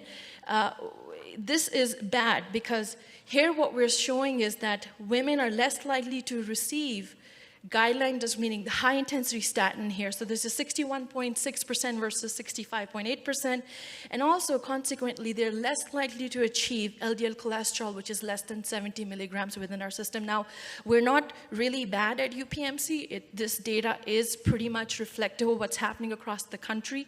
And we also show that women all across the outcomes, MI, stroke, and all-cause mortality had a much higher risk because of these discrepancies in giving them the medications. Primary prevention of, here we go. So primary prevention of ASCVD and hypertension, I think this is pretty clear cut in terms of blood pressure being 130 to 180, goal of 130 to 80, and that should be targeted for 65 and older. And 2018 guidelines do mention that maybe we can be a little bit more liberal with this, with 140 over 90 in these patients. I think the systolic hypertension in elderly program, the SHELP study was the first trial to show that lowering the blood pressure at mean age of 72 showed a significant decrease in stroke incidence in the intervention group. Similar to that, the treatment of hypertension in patients of 80 years and older, that's the only trial that I know of. Again, 30% risk reduction in fatal and non-fatal stroke. Similarly, a subset from the SPRINT trial here, I think Dr. Mihailidou has spoken about the importance of dementia and how hypertension is the biggest risk factor. And again, in aging women, dementia is a big comorbidity, and there's quality of life and quantity of life. So we have to be cognizant of that and keep that in mind. That again, in the SPRINT subset study in older adults, you do show here the hazard ratio of 0.83, meaning you've got a 17% reduction in probable dementia and actually about 19% risk reduction in mild cognitive impairment in these patients. So we have to realize that approaching prevention of CVD in older women, right, we're sort of juggling a lot of things, so we have to recognize that there's multi-complex issues that we deal with. We have to integrate concepts of physical functioning and cognition and decision making, and also as well as the social supports that come into play in older adults and augmenting therapies in them. what has worked so far, this is interesting, about 20 years ago, Lou Culler at Pitt actually started this in the perimenopausal period, five years intervention of diet and exercise, Life's Essential or Life Simple 7 back then, showed that it improved CIM atherosclerotic burden in these participants compared to those who were just control group. So that sort of started working much earlier than, you're better off starting earlier than later here. Again, less than 10% over the age of 65 years of age currently have any physical activity that meets the prevention guidelines. So I think we have to do a little bit better here. I do want to touch up for a second on the hormonal replacement therapy. The big answer is we don't really think that there's benefit. Now there's a new timing hypothesis about maybe all the studies that have shown no benefit or increased risk started it too late. Again, from our standpoint, I think we have to really, right now, I don't really recommend it, but again, this is a symptom-based issue here. There are some novel risk prediction models that we can do that, the Eric Mesa coronary artery CAC score, this is for older adults, again, has shown that if you have patients have CAC percentile from over the score of 100, that does make a higher threshold to start them on intensive therapy. Similarly, we've done some work on using HSCRP and TBRO-BNP and troponin T as added to the pool cohort equation risk markers. That has shown better. We'll have more data from the preventable study. I'm excited about it. This is the largest trial ever conducted in older adults that's going to have very meaningful and clinically meaningful outcomes of survival-free of new dementia and ASCVD outcomes and cognitive composite incidence. So I think that's important, and we'll have more data in the next few years with the readout of the study. So there are research-based issues with CVD prevention in aging women. There's clinical care issues that I just mentioned. There's education that we can integrate within our healthcare models and our trainees. And we also need to advocate for public policy in this. So really, I want to end with these take-home points that we have to promote Life's Essential 8. I think that would be helpful. That's the basic thing that we can do, and we start earlier than later. Don't treat everybody equally. You have to look at other risk factors, other social factors that come into play with aging adults and aging women specifically. And we have to monitor polypharmacy. And we can use multidisciplinary approach with our colleagues in geriatrics and neurology and so forth. And finally, I think we can continue to advocate for continued research and public policy in this arena. I'd like to thank you, and sorry about being a little bit over time here. Thank you, Beth. Thank you. Thank you so much, Dr. Saaed. At this time, we'd like to have all of our speakers come up to the podium here. We're going to have a panel discussion. This is a very interactive portion of our session this evening, so I think you're going to be very entertained and take home some really good messages and practical points on what to do. I'm going to turn it over to Dr. Abramson now. So this is the point where we talk about the interaction of us in medicine as women and allies, as opposed to the important content that we've heard from experts. So it is, this is for people to get advice from, we've got established career individuals, we've got presidents of societies on the stage here, and we've got early career individuals. So please feel free to help engage with us as I start asking questions, and afterwards over a glass of wine as well. That's just as important as translating the knowledge. So I'll start off with the first question, and perhaps I would ask our president coming in and our president going out of the society, what are the keys to successful networking? What can we tell people? Well, I think, as I'd mentioned when I started my talk, this work group, the Women in Preventive Cardiology work group, has been, I think, a major success in getting women who are interested in preventive cardiology together. And looking at the roster of the work group, it spans all early career, mid-career, late career, and the beauty of that is, of course, the mid and late career give a lot of advice to the younger individuals, provide opportunities within the society and outside of the society. So I think that's, speaking from an ASPC perspective, I think that's one excellent way.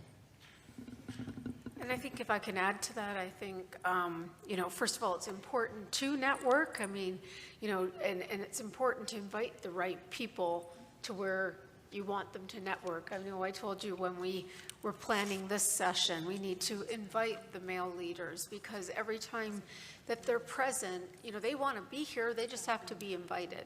And they're the ones that will recognize the strengths in the leadership here, the strengths in the audience here, and they'll be looking for people for the next, the next things that we need within our society. But even outside of our society, I think we should always be thinking, who can we lift up?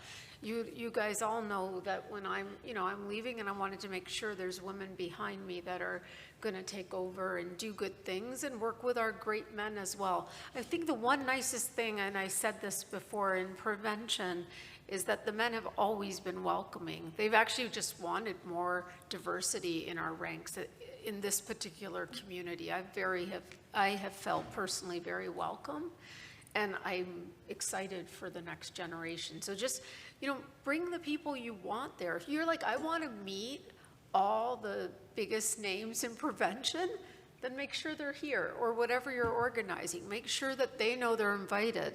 There's creative ways. You can put them on a panel and tell them that you want them to speak. He tried to get out of it. He's like, I'm not sure if that's my expertise. I'm like, oh no, it is. It is. True story. Ulterior motive. Okay. Next question. So it speaks to self-advocacy, and I would say that sometimes women tend to be too apologetic, feel that they're bragging when that isn't always the case. Can we give some tips on how one shares with others professional goals and career aspirations? Does anyone, all of us, anyone want to take this? Actually, I'll take that. I see Dr. Shapiro looking at me because I just had this conversation without putting anybody out earlier today, because I think that, especially as an early career woman, we always deflect compliments or don't know how to take these things and just appreciate people. And sometimes if we're from different cultures, that makes you, tell you to be humble. For instance, I am of West African descent, and it's embedded that you can't be arrogant, you have to be humble, you have to be humble. When you do something, you shouldn't talk about it, people should. But that's talking about your accomplishments and being humble about it and sharing information is not being arrogant, or it's just having that sense of confidence. And I think sometimes as early career individuals, we have to see someone that really have that confidence that we want to be like. It's okay to be like someone. I want to be like Dr. Gulati. And I say that with all sense of respect and admiration, because when I met her as a fellow, she doesn't know this, but she had this necklace that had the, I don't know if you remember this, but you had that. I actually put that on my Christmas list, and I got it. But it was out of admiration because I wanted to be like her. And another thing I'm going to say, which is not patronizing at all, when we are early career women, we're trying to make our name and we're trying to get there. At the same time, we forget about that collaboration and camaraderie. So we see the next woman sometimes in a room as a threat. And I think that's something that I want to share, that that woman in a room is actually your partner. Get to know them and have conversations, because you might be on the same trajectory, but you have different ideas. And if you do it together, it's great, because then you have the males in a room wanting to support you, pushing you. And if you do that, by the time you get to somewhere where you're in that position to uplift, and I'm not sure who I was telling this morning, I said, I learned the fact of sponsorship from women that's on this panel, you and Ijeoma and Beth, and there are a few women in here, and men, talking about Dr. Eugene Yang, and just all of you, just looking at the opportunity and saying, this is great for this person Don't be afraid. You don't have to be a friend, a partner. You can reach out and send an email and say, I saw this opportunity and I thought you would be great for it. So start early to have that mindset of collaboration and that confidence when you walk in the room. Sometimes they want your questions to be asked. Don't be shy, and also feel comfortable to talk about your achievements and be okay with it. Can I just add something to that? I think what you said about don't be shy, though, is sometimes hard for people, again, because you said sometimes culturally how you're brought up is to sort of be more reserved. I don't think you need to apologize for that, but what I think can help for anyone, women, allies of women, when they recognize somebody has spoken, and if people start speaking over them or suddenly giving the exact same thing, like, oh, well, I have an idea, and they just repeat what you said, which happens to women a fair amount, having people speak. You probably heard this from Obama's people that worked for President Obama. The women started just repeating what the other woman said just to make sure it was heard until somebody like heard it properly. And I'll tell you, there's like, one of our incoming executive board, I actually had the time to spend with Anne-Marie last night, and I told her that that's one of the reasons I love her so much. We were kind of having a love fest, but I was like, she is somebody that will always upspeak other women and make sure they're being heard. She doesn't even know she's doing it. It's just her second nature. But try to acquire that skill. If you're sitting, it may not, even if you don't agree with the woman, let their voice be heard. Just say, oh, she has a good idea. Did you hear what she said? And allow it to be heard. It doesn't mean you have to agree with her in the end if you don't agree, but give them a chance to be heard, because we are a little bit more reserved. And as you climb the ranks of leadership, still to this day, as we're only 14% of cardiology as women, you still have a great chance of being in a leadership role where you might be the only woman at the table. And so you have to just find your allies. They won't always be women. They will be sometimes the men that will help us. And a strong man as an ally, for many of us, that's been the person that raised us. That's great. I'd like to talk about just highlighting that life is not a straight path to success. So I want to talk a little bit about turning setbacks into opportunities for growth. Can any of you share a challenge or setback that later served as an opportunity for professional growth in your career? Go ahead. I can. I guess everybody here probably can, right? And every said, there's, I'm an international graduate, and I didn't really think that I had what it took to get into cardiology. And ever since I was 15, this is all I've ever wanted to do. And I think one of the challenges for me was not having matched the first time I applied to cardiology, and that turned out to be the greatest thing I ever did that year.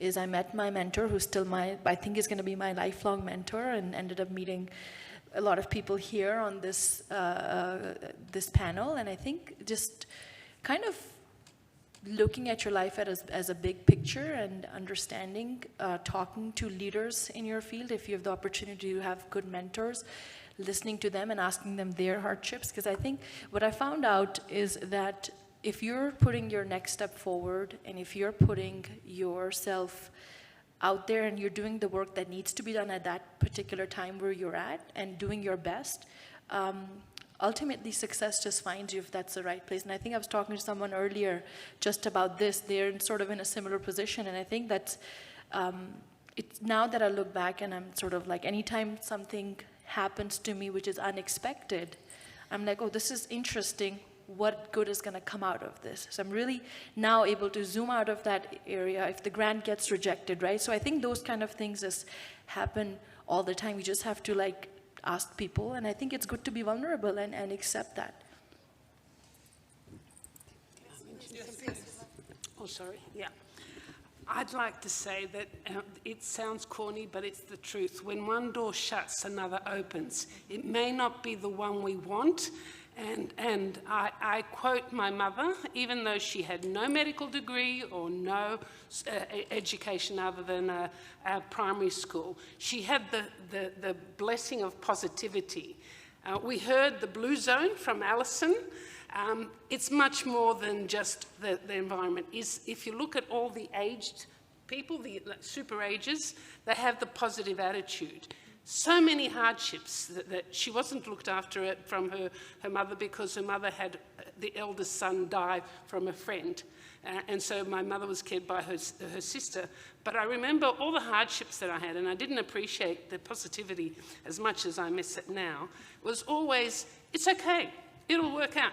It's not going to work out. I don't have any funding. How am I going to do anything? I got to get. No, it's fine. It's fine. And she always did. And she managed to get ahead and give me the strength. So all I can say to people is, we've all been there. It's the iceberg effect.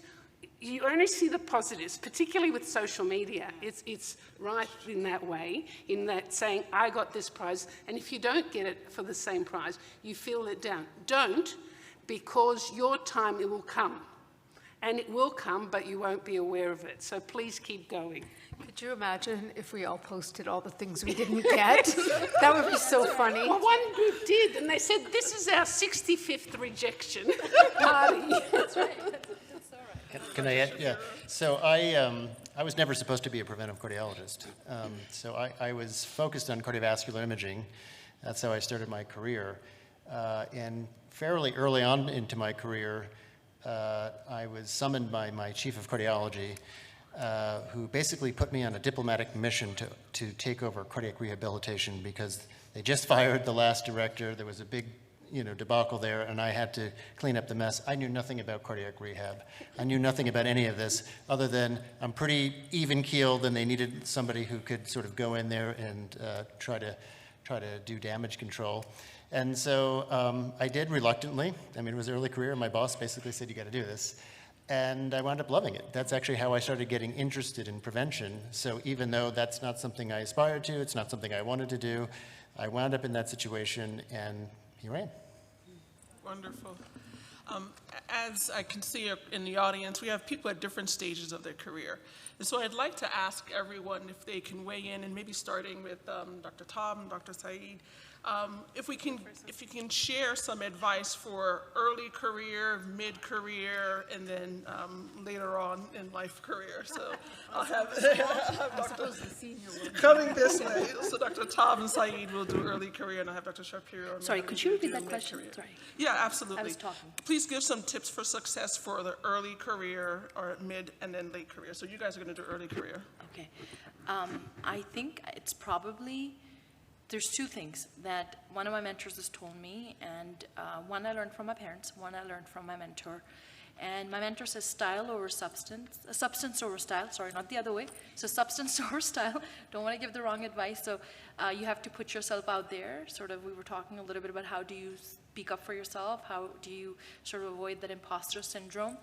How you do that, I think it's by being so good at what you do that you have the confidence that I have done my reps, and that's why I don't need to have that little bit of anxiety. I don't have to have that, oh my God, I'm going to get caught, because naturally your body is always listening to you, your mind is always listening to you, but yet you still want to have a little bit of style, meaning you have to put yourself out there. You want to talk about your work with people, your achievements, pretty much. And the second thing is do your best wherever you are, and do it wholeheartedly. And I think it's pretty cliche, but I really think those things, cliches are sometimes things that work. So wherever you are, I think you have to do your best and be honest with your work. I think that's what I've gotten from my parents. I'll say similar. You really putting your mind into what you want to do and deciding if you want to, if for instance you want to be a preventive cardiologist, give yourself that time to be the expert. Learn it, put your time into it. The other thing I'll say is be consistent. Be a person that, I just said that earlier to someone, be a person that anybody can rely on. It was one of the residents I was talking to who wants to do cardiology, and I said, well, don't just give your cardiology rotation the best. Give everything your best. And when you do that, you sustain a level of integrity that people want to work with you. The last thing that I'll say is, if you're in a room and there is lots of problems. Don't be the person that highlights the problem. Always find the way that you can create a solution. Because a lot of times when you help create a solution, that really starts the track of what you want to be on. For example, early in my career it was like the first 6 months. But when I got to where I am now, and I know that my interest is cardio-obstetrics as part of prevention, and I know we have that, you'll do things and collaborate with people to help you to find it. So be that solution, have consistency, and if you're going to be an expert, put time in it, because people really will admire and respect that, and it helps you. Going down the line? Yeah. So I think those are both great pieces of advice. I think for me, what I would say is that finding a mentor is one of the most important things that I think every early career individual needs. And it can take time sometimes, and your mentor doesn't necessarily need to be in your own institution. But it's very important that the individual who is your mentor is genuinely interested in you as a human and your career development. And so sometimes it takes a little bit of time to find that individual, but that is also part of, coming to professional society meetings, and networking is also a means where you can find the mentors or hear who the mentors are. But that would be my advice. I didn't do all of that, except for the mentoring. I didn't have that opportunity to do it. What I would say, however, it's along the lines of what Michael was saying, the networking part. One thing that I did do was, at meetings, I would go up to the greats leaders and say, I really found this particular finding in your paper interesting. The buzz that person gets that you've read their work and then you're interested in makes it so much better. With social media, it's a little bit easier if you follow them to make that introduction.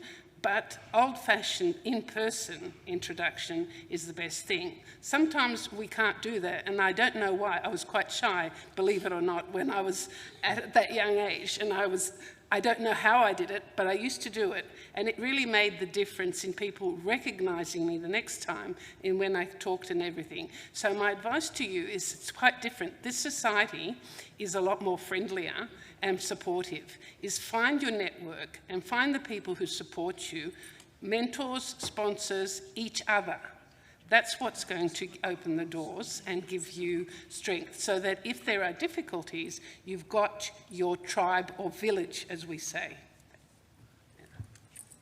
Well, being last means you just agree with everyone. So I'd say first for early people, it's the time that you can also take chances. So you shouldn't be scared. You can't really fail if you're just starting out. So that's one thing. If you have some great idea, that's the time to try it. It's a little harder when you're later in your career.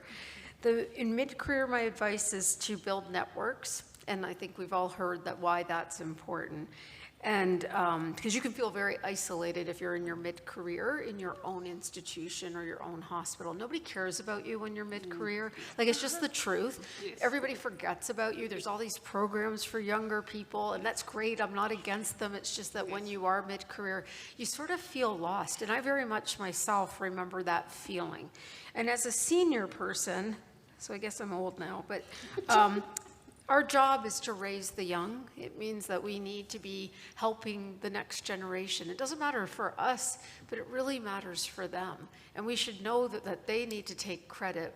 We still see some people that won't allow the younger people to take the stage, et cetera. I think that's so crazy. But how do you want to leave your legacy? What is it that you want to be remembered for? And it could be many different things, but hopefully it's also that your work will continue.